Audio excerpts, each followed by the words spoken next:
સ્વાગત છે। હું છું સુભદ્રા અસારી। હવે જોઈએ આજના મુખ્ય સમાચાર। અરવલ્લી સાઠંબા તાલુકા પંચાયતમાં નવનિર્વાચિત હોદ્દેદારોએ સાંભળ્યો પદભાર। સાઠંબા તાલુકા પંચાયતના નવનિર્વાચિત હોદ્દેદારોએ શુભ મુહૂર્તમાં વિધિવત રીતે પદભાર સાંભળ્યો હતો। તાલુકા પંચાયતના પ્રમુખ મનહરસિંહ સોલંકી, ઉપપ્રમુખ પિનલબેન પટેલ તેમજ અન્ય હોદ્દેદારોએ ઓફિસ ખાતે શાસ્ત્રોક્ત પૂજા વિધિ કરી શ્રીફળ વધેરી પોતાના કાર્યાલયમાં પ્રવેશ કર્યો હતો।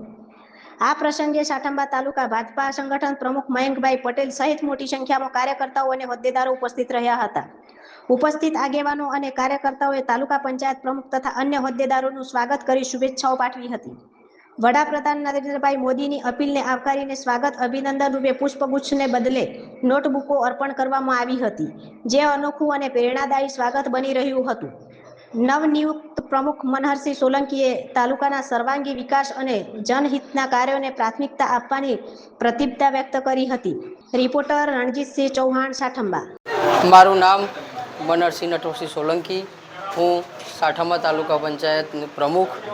હું આ સાઠંબા નવનિયત રચાયેલો જે તાલુકો જે છે એ તાલુકાની સારી એવી જે સરકારી ભાજપ સરકારની અને વ્યક્તિગત યોજનાઓને થકી જે યોજનાઓ જે છે અને જે પાણીની સમસ્યાઓ છે, તળાવની સમસ્યાઓ છે, ગરનાળાને જે બધી જે સમસ્યાઓ દૂર કરી સાઠંબા તાલુકાને વિકસિત રીતે તાલુકો બનાવીશ અને પ્રયત્નશીલ રહીશ હંમેશા માટે।